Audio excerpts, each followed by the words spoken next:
Story time. True stories. Turn left. Here we go.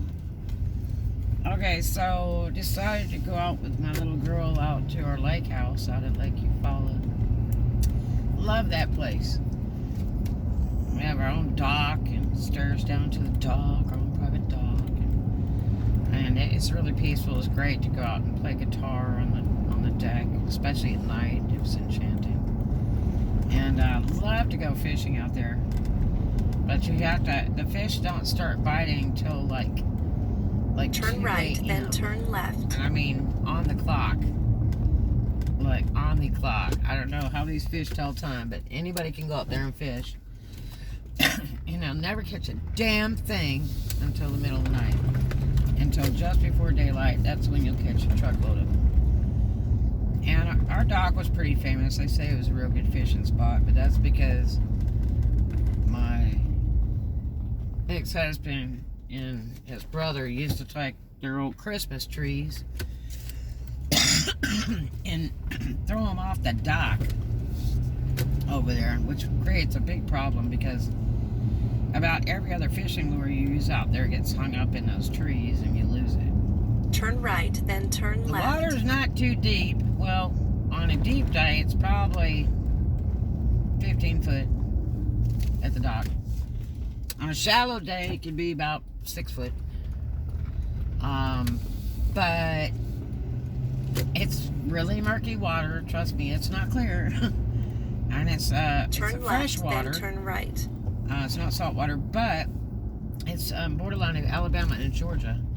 But the thing is that it's full of damn snakes and alligators and alligator crocodiles, whatever you call them. Either way. Yeah, and big ones. Yeah, jumbo-rifics. Yeah, we had one right next to the house back in the slough that was like 22 foot. They pulled out one year and took it to a local restaurant and cooked it. And it was like, whoa, all those years that was there.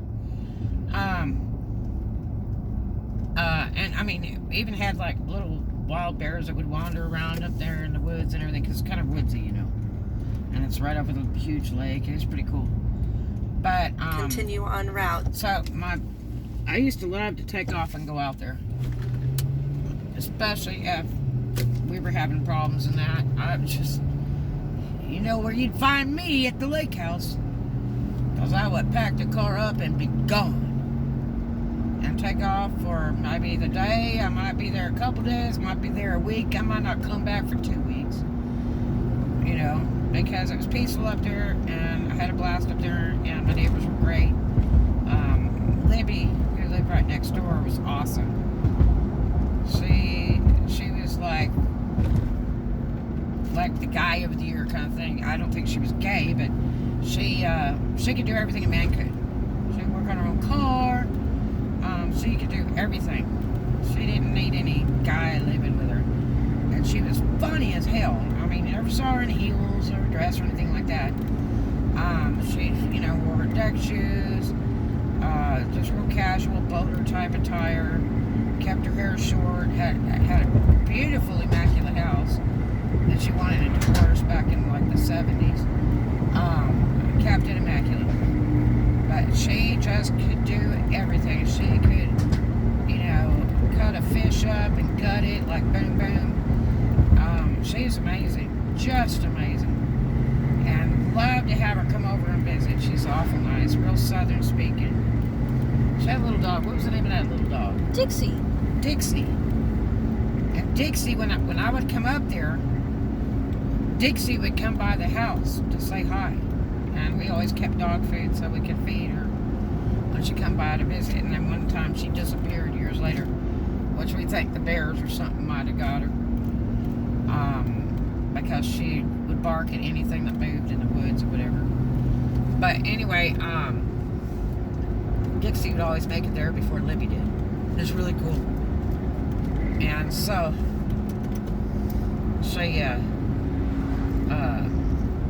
we went up there and it was like, oh gosh, it was 2 or 3. And I guess I was just going to go up for a few hours and screw all around the house and hang out in peace and stuff out there and then leave that night. And we went down to the dock and we're hanging out there. decided if we were going to go fishing, whatever. And I can't remember if we brought our fishing stuff down or not, out of the car or what, or the house. We had took it out of the car and put it in the house, and we were deciding if we wanted to go fishing. Yeah, I guess we went down to the dock to go check the boat, whatever was there. I don't know if we still had the boat then. No, we didn't have the boat then. It was just the empty I think it was down thing. in the car lot. Yeah, it was just an empty dock so with a net. we went down there to check on the dock because people are always trespassing and jacking with stuff down there. And we had lights up in there and stuff like that, and people would always be screwballing with stuff. So, I know. I probably went down there to go hose down the nests up in the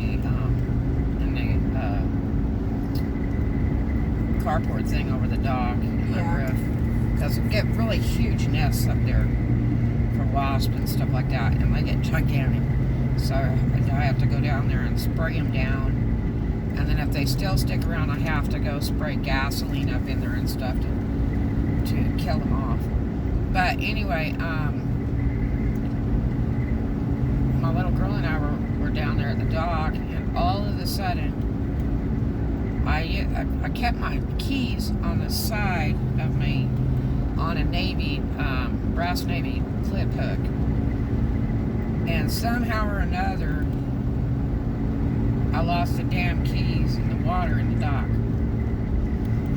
You turned, it was clipped to the side of your clothes. Yeah. You turned and it unclipped And it fell. just hit the water. I'm like, Ankle. no. Alright. Now I didn't have to worry about keys for the house because we always had spare set of keys for the 2 houses up there. The one belonged to my brother-in-law, my former brother-in-law, who's deceased now. And it was really funny. So we're like, what are we gonna do? And I think I was driving my little Lincoln that day. And so, anyway, trying not to hate you. It's just too hot. So I got out the window open. I can't stand the heat.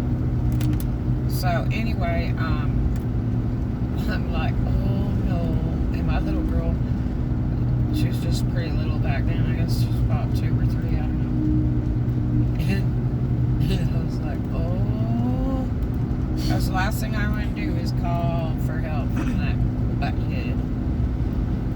So Lebby had come over and we were talking. And she says, well, how long y'all staying? And I said, well, we were just coming up for a few hours and they're going to go back home.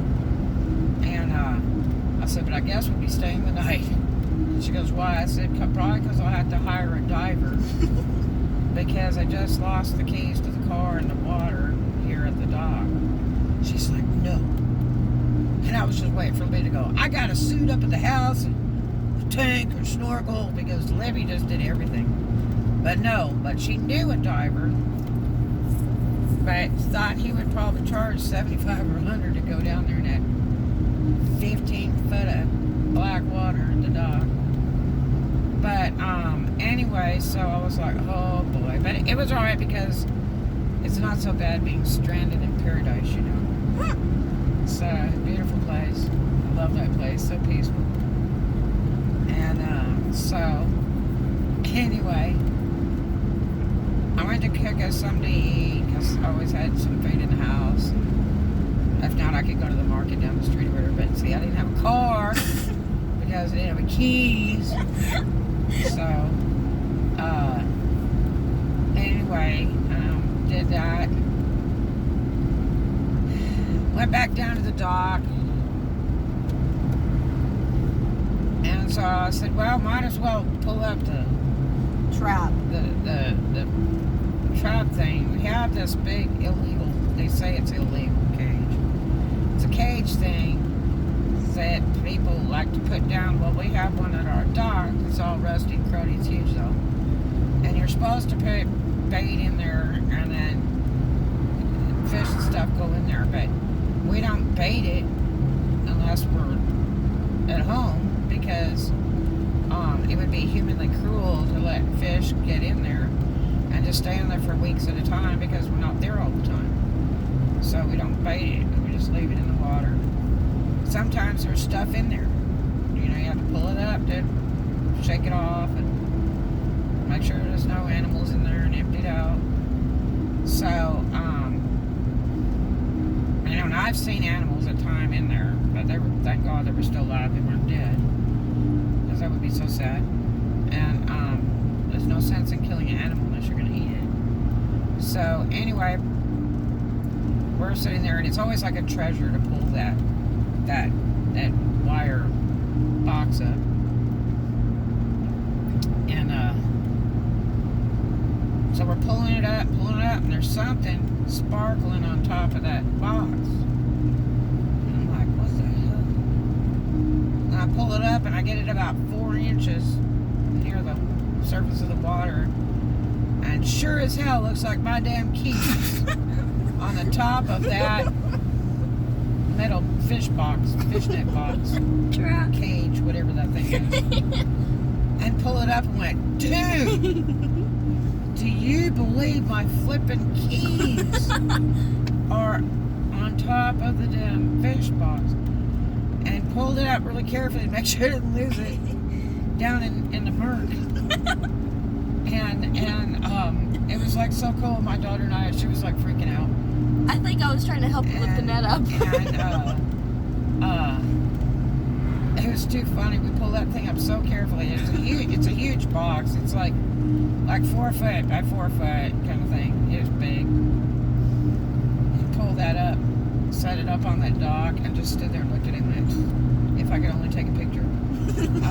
So funny. So we're saved by the fishing box net thing. Fish trap. Yeah, it caught my keys. Isn't that wild? So we had a Should be car. theme song. So we had a car. Yeah. Yeah. We didn't have to call a locksmith or anything else. When we told Libby the story, she cracked up. She thought that was hilarious. She always got really excited when you tell stories or whatever and talk. She's like, really? Oh my gosh. You know. She could get a real kick out of it. So we didn't catch any fish, but we caught some keys. Yay. Yay! That's the best treasure of all and best catch of the day. Yep. Like you follow. Alright, talk to you later. Hope you enjoyed that. Love to you.